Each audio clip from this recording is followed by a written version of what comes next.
my name is Chris. I'm an ophthalmologist based in Singapore. A very warm welcome, and thank you to TopCon for inviting me. I lead the ocular surface and dry eye service at the National University Hospital.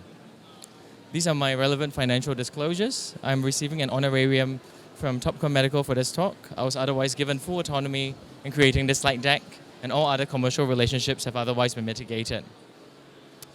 I've been asked to talk about the iLight device, and really its premise is really in photobiomodulation that refers to treatment based on exposing tissue to non-ionizing, and in this case, near-infrared light.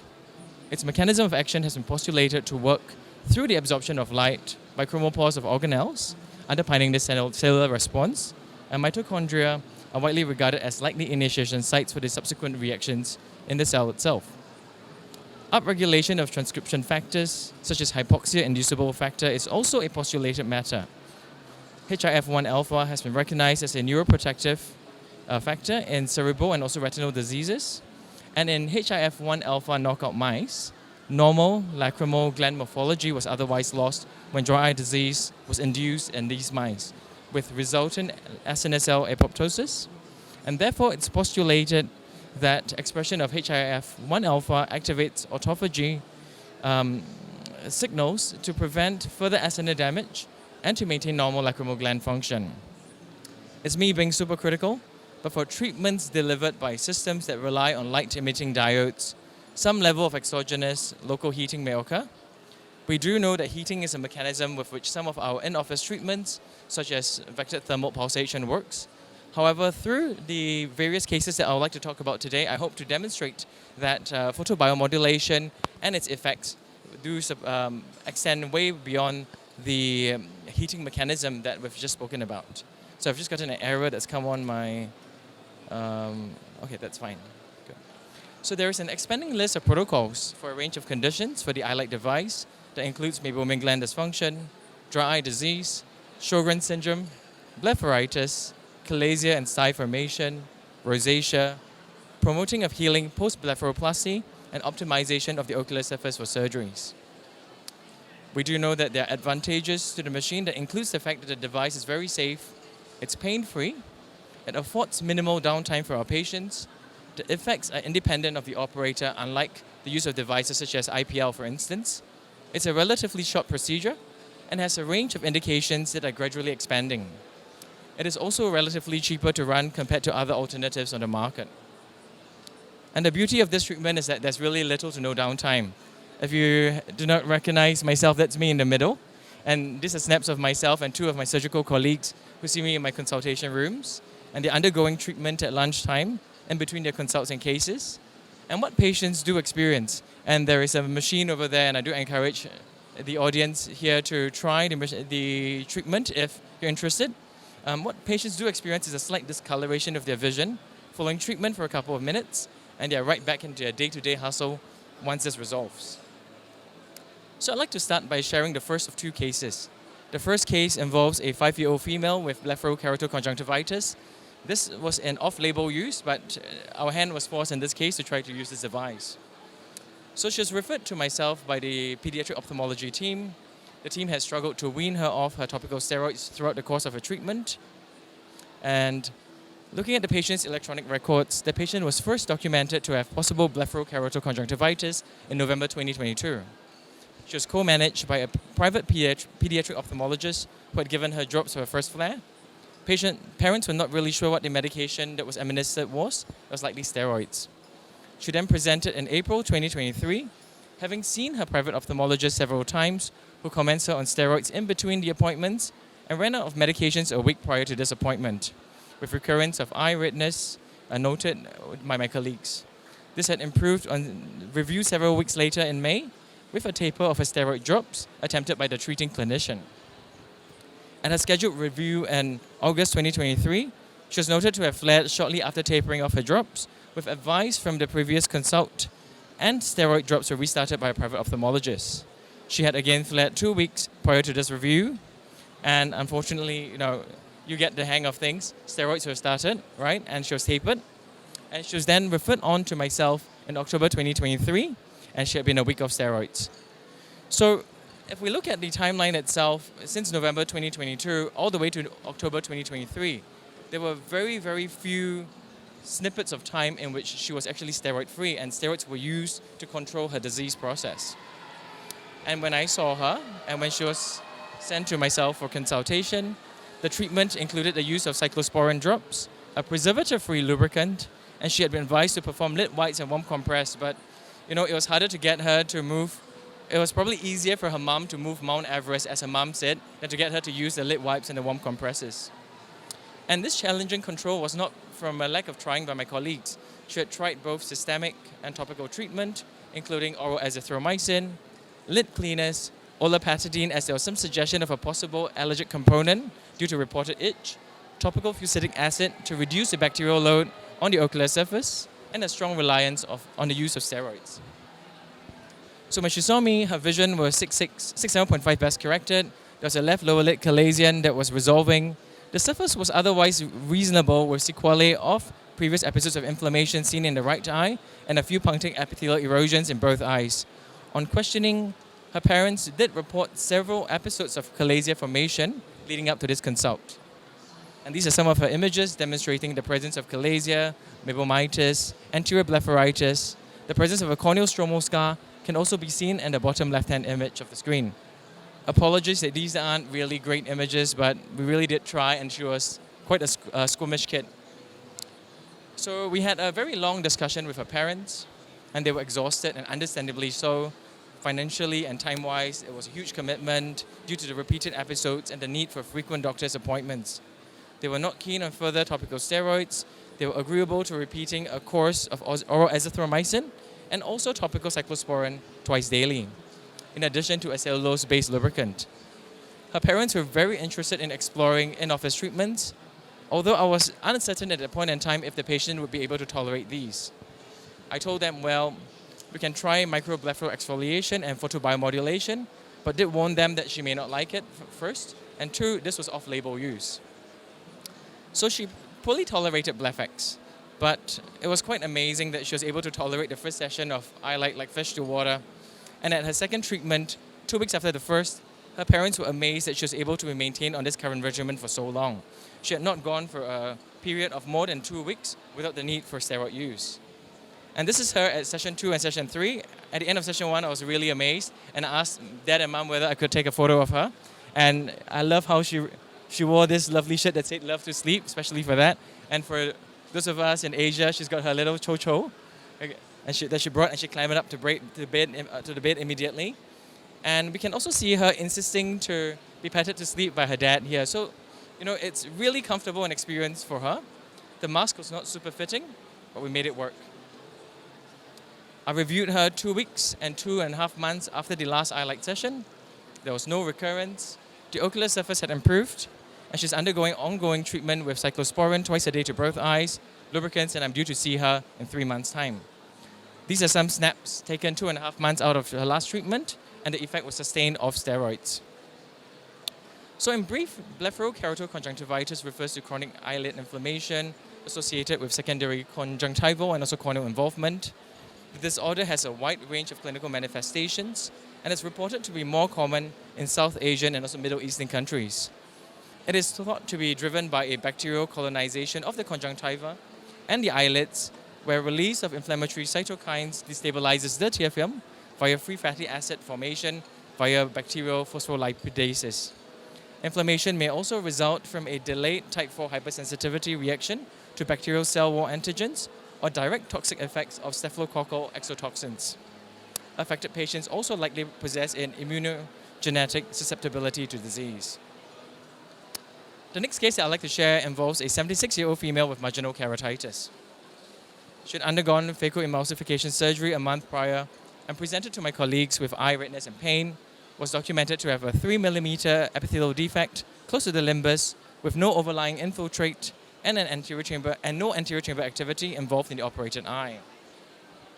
The impression was that of marginal keratitis. She was commenced on topical antibiotic ointment, a soft steroid fluorometholone 4 times daily, and was also advised to perform warm compresses thrice daily. She was already on long-term lid care, but however, this regimen did not seem to improve her condition, and she was sent across to myself for my opinion. Oh, it's flashing, is it? I swear, nothing more than PG-related information, but we'll keep going. So on review with myself, she certainly had a component of mixed blepharitis with conjunctival injection and chalasis identified. The documented epithelial defect was larger at 4.4 millimeters, and a frothy tear film was noted.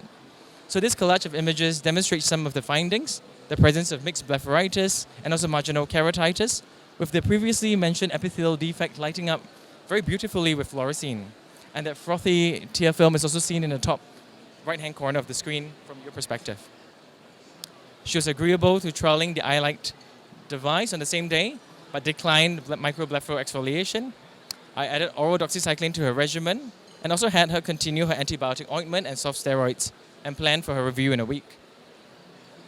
She was seen in a week post-treatment and reported feeling symptomatically much better. These are some of the snaps from her. Right, we can still see that the lid itself is involved, if you can catch the images in between the flashes.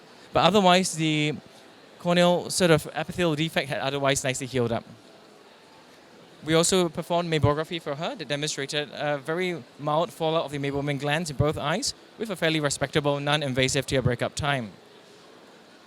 So she was subsequently planned for 2 more sessions of iLight treatment for a total of 3 sessions, advised to continue oral doxycycline long-term, along with lid care and also warm compresses. I'm due to see her shortly after this conference. So in brief, regarding marginal keratitis, corneal epithelial breakdown and ulceration occurs due to an inflammatory response to bacterial antigens. And it's a bit of a chicken and egg scenario, but ocular surface bacteria induces hyperkeratinization and expression of pro-inflammatory cytokines in meibomian glands, and this can cause meibum to become more saturated, and bacteria prefer saturated fat. With a good food source, they proliferate and they increase in the number of colonies. They secrete exotoxins, which are triggers for marginal keratitis, and that further feeds into the inflammatory cycle. Bacteria also secrete enzymes called lipases that break down the lipids in order for them to better digest it. And this process is called saponification, which breaks down the lipid layer and also destabilizes the precorneal tear film. And this also degrades lipids into cholesterol esters and also fatty acids that further irritates the ocular surface. And in trying to correlate some of these clinical responses to the literature, we do know that lower level light therapy has been demonstrated to be bactericidal and also enhances the immune response against infections, including against MRSA, through the generation of reactive oxygen species. Cytokines are also released as part of this treatment process, but normalized after 5 days. And near-infrared has also been shown to increase corneal epithelial migration capacity and also enhance wound healing. So tying things together, in the first case, episodic improvement with steroids probably was due to the dampening effect of the immune response, but failure to address the inciting factor probably led to failure of steroid taper. However, the use of the iLight device to provide sustained remission of these flares despite being off topical steroids is encouraging and in keeping with the described photobiomodulatory effects. With the second case, worsening of corneal ulceration despite appropriate therapy again suggests inadequate control of both surface inflammation and the underlying inciting factor. Improvement following iLight treatment with no other change except for oral doxycycline, although we do know that it does take some time for the effect to kick in, definitely supports the extrapolated photobiomodulatory effects. So that brings me to the end of these 2 cases. I'm more than happy to answer any questions pertaining to the cases, but I would like to acknowledge my team at NUH. These are my nursing staff and also my clinic assistants. And thank you so much for your time.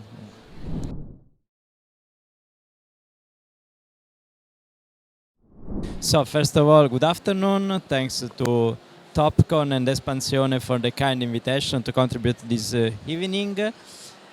So let's start about my journey with low-level light therapy.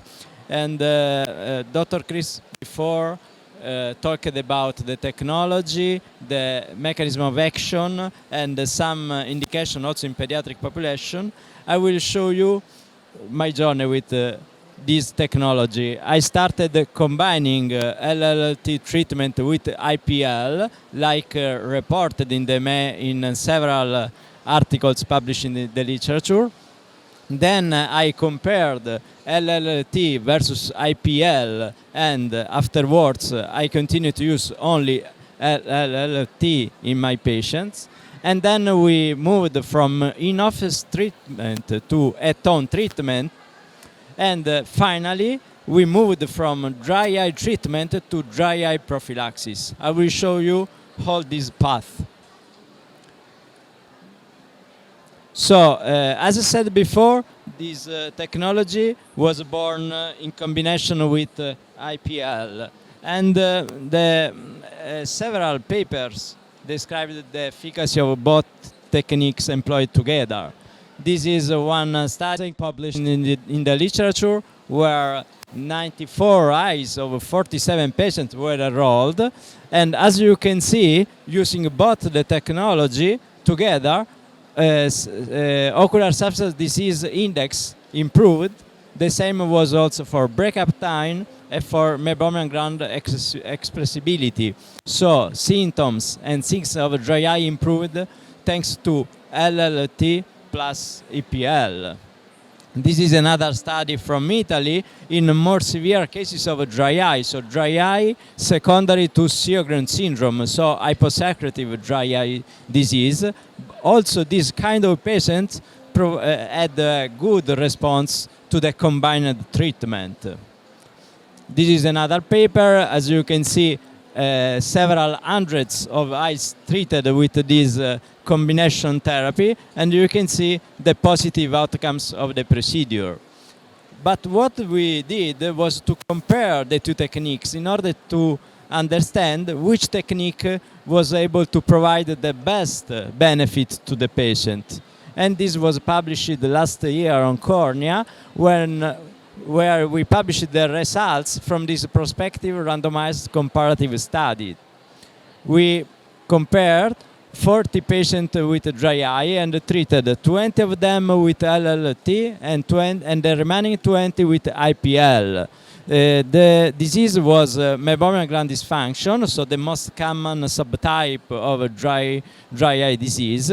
And as you can see, the demographic and clinical characteristics of patients, there were no difference in age, sex, and history of patients between the two groups. What we saw in the results of the treatment, that symptoms improved, as you can see by speed score, improved after both treatment. So both LLT and IPL were able to improve patient symptoms. But if the improvement of symptoms was higher in the group who received LLT versus those patients who received IPL. And furthermore, tear meniscus, so the amount of tears was higher in patients with who received LLT. So both techniques were positive, but LLT provided a better result than IPL. From this study onwards, we started using only LLT for our dry eye patients. So, as I said before, the new possibility to treat the patient at home opened a new perspective, and we studied also this kind of use of this technology. We published last year the paper on ophthalmology and therapy, and this the reason for doing this study is the possibility to conduct serial session of this technology, avoiding the patient to come to our hospital every 2 days. This is the setting. The study was conducted in our university hospital, and we evaluated 17 patients with dry eye owing to meibomian gland dysfunction. This was the design of the study.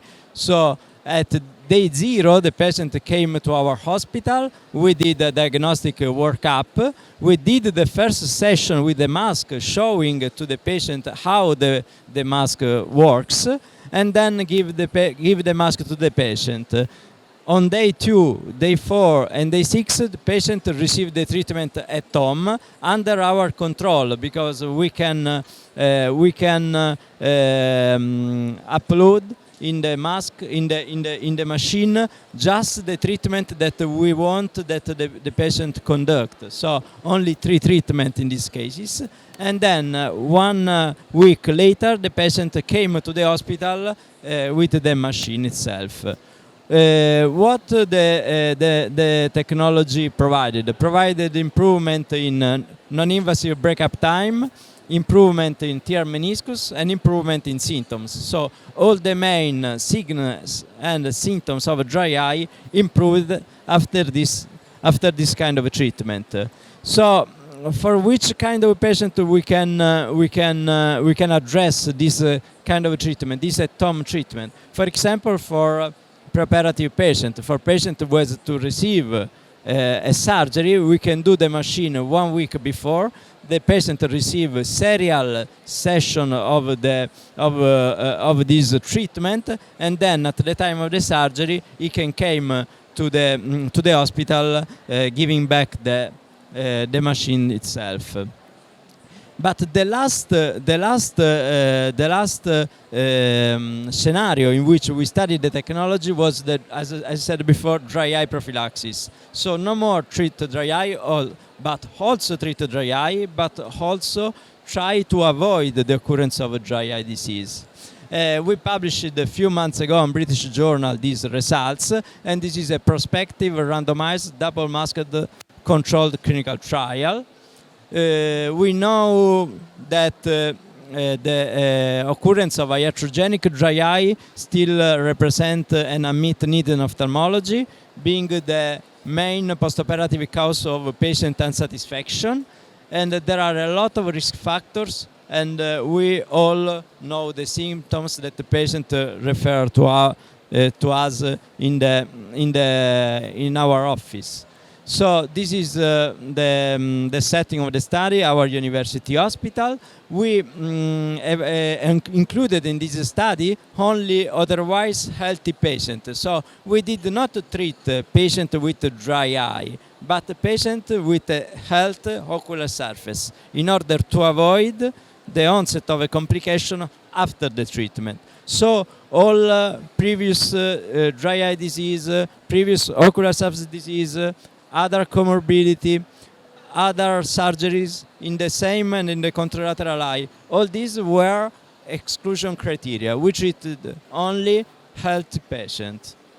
The diagnostic workup was conducted using keratograph for the measurement of the parameters that we know. So tear meniscus, non-invasive breakup time, infrared mammography, redness score, and of course we examined also symptoms by OSD questionnaire.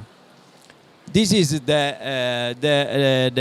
graph of the study. So we included 131 patients that were randomized 1-to-1 ratio to receive a treatment, and there were 66 patients, or to receive a sham, a control group, 65 patients. So patients that were treated received 1 mask session 1 week before surgery and 1 week after surgery.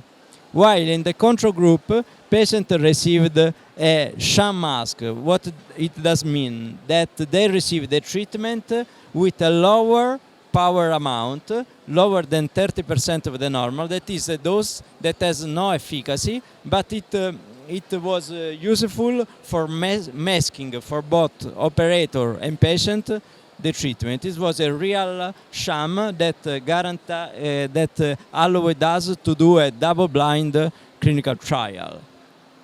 As said before, the treatment was with the red light, 15 minutes with closed eye. These are the results, the main results of the study. As you can see, patients who received LLLT improved the symptom after cataract, 1 month after cataract, in a significant manner. The same was for non-invasive breakup time, that improved significantly 1 month after surgery. So, despite your patient underwent cataract surgery, that we know is an important risk factor for dry eye, they were able to improve signs and symptoms thanks to the 2 sessions of a mask, 1 week before and the other 1 week after cataract surgery. So, what we can say that the prophylactic treatment with low-level light therapy is able to counteract the detrimental effect of surgery, avoiding postoperative decline of ocular surface parameters, improving ocular discomfort symptoms, and tear film stability. We studied also mammography with infrared images, and we saw fluctuation of the glands, but we think that it's better not to focus to the area of loss that cannot change in a so short follow-up, but we should focus on vagueness, that is the aspect of the gland that is more that is a more valuable index of the health of the glands.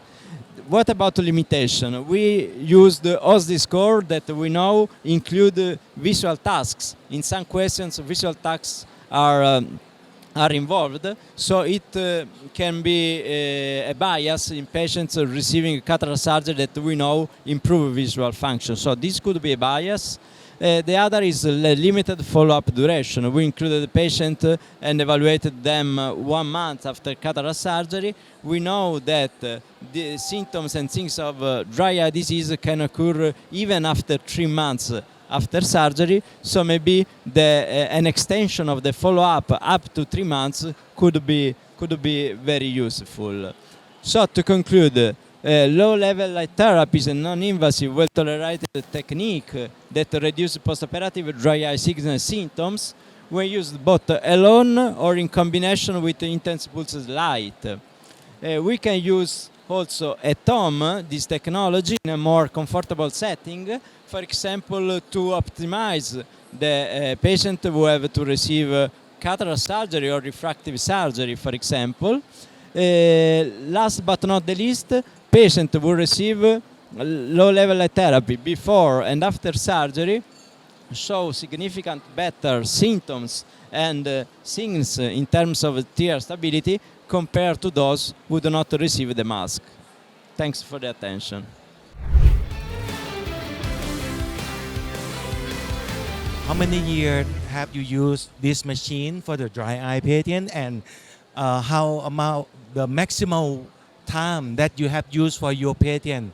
I mean, have you ever used like 20, 30, 40 times for the severe case? Okay.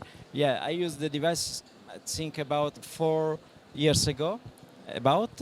Usually we do a cycle of 4 sessions, day 0, day 15, day 30 or 46, and day 60. So about 4 sessions in about 2 months for dry eye patient according to severity. And usually in many patients, so moderate to severe patient, we continue almost continuously the treatment. So I think that the most treated patient received about 20-25 mask sessions. We have no issues of tolerability, of safety concerns and so on. But I think that the most treated patient in my experience receive about 20-25 sessions. And you have for the IPL, we have known that the IPL can stimulate like the uveitis or the herpes in the eye. Have you ever seen the red mass that trigger any kind of uveitis or the herpes in the eye? Yeah, okay. So I used, as I said before, I used the IPL in combination with LLT just in the first phase of my journey. And I would say decades of patients, less than 100, with no reported intraocular inflammation. And I have no experience of this condition after the red light. After you apply the lead mask, did you do the Maybum expression in every case immediately? Yes, very good question. Yes, I do meibomian gland expression in patient who has evident signs of obstruction of the meibomian glands. So if I have to use this technique as a prophylaxis in a health patient before surgery, no. But if I have a patient with an obstructive meibomian gland dysfunction, immediately after the session, I do expression. I have just a comment for Dr. Lim about. I saw your cases very interesting, and I think that they are very an example of how you can use this technology not only to cure patients, but also to avoid the use of systemic drugs or immunosuppressants, because a lot of, young patients with blepharokeratoconjunctivitis are under cyclosporin, under tacrolimus. Yep. So if you are able to treat with serial sessions, avoiding this use in a so young patient, I think this is a further advantage of the technique.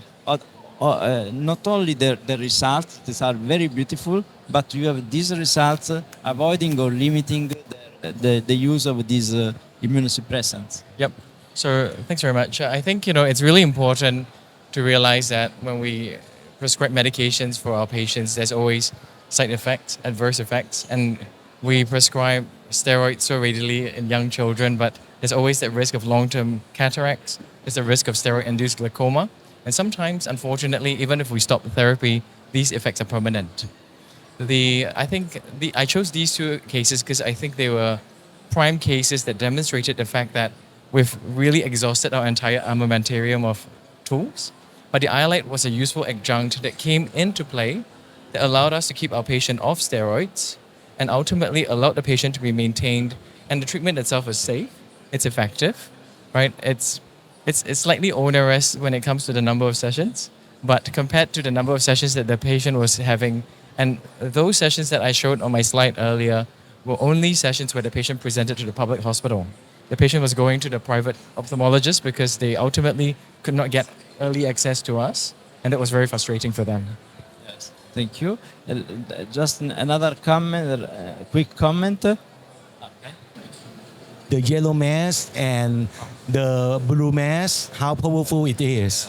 Yes, I was saying the same comment because you used the red light that is very very useful for dry eye with very good results, but as also the colleague proposed, that there is also the possibility to use the blue mask that has a strong effect on microbial load in the eyelid margin for Demodex or other severe infection. Yep. So I think that this filter could aid a further boost to the conventional red mask for this patient with eyelid disease. So we were waiting for our blue mask for quite a while. So it took us some time to get hold of the blue mask. So this young girl was unfortunately treated, or treatment was started before that. She had really good response to just the red mask alone, and so we decided to keep with it. Would you think this kind of treatment gonna be like forever treatment or lifetime treatment? Because MGD is the lifetime treatment. In my experience, I have tried maximal case that I have tried 42 times the IPL, but still all right, no side effect at all. I think when it comes to ocular surface management, we all have to unfortunately acknowledge that there's no magic pill, right? It's a chronic condition that will save the patient, and unfortunately, as the patient gets a bit older, as there's a hormonal shift, it's going to change, right? So I think that the beauty of it is that there is very little downtime, and that you can use the machine to retreat patients, and it's very safe. I think I would love to see more long-term data, 5 years, 10 years, and I'm sure you're working on it, to give us that information, and that will really add to the amount of literature that supports the use of the iLight machine. Yes, of course, I agree with you. But I think the important issue in a patient who received a lot of serial session also for decades of times, I think that the important issue is, of course, safety, of course, the cumulative dosage of the treatment, but I think is also the tolerability. I mean, in these chairs this day, a lot of doctors or attenders receive the treatment as a prophylaxis, as for pain relief, for relaxing. I never saw in my experience a patient receiving IPL for relaxing. So this is the real difference between this technology. One can be useful as you in the lunch break for relaxing. The other should be addressed only for patients with a certain disease. It can be efficient, but of course in patients with a clear pathologic condition on the eyelids. This is another kind of technology that is efficient the same, but is very well tolerated. For this reason, it can be employed as a prophylaxis because it provides relief and relax the patient and not pain or burning during the treatment itself.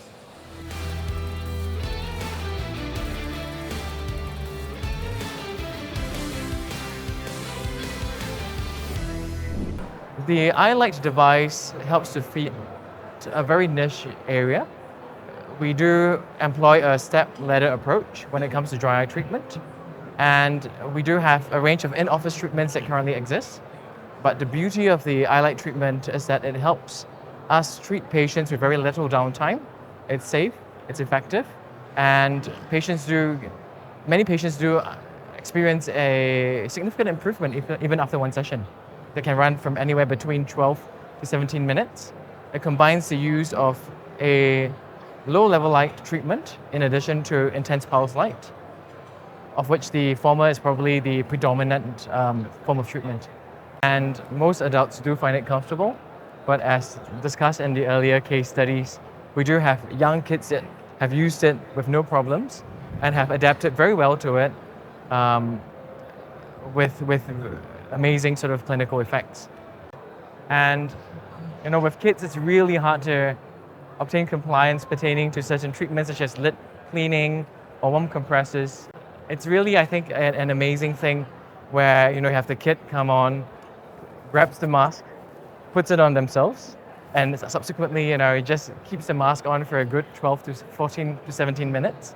And I think, we do treat as young as 5, that's in our experience, off-label.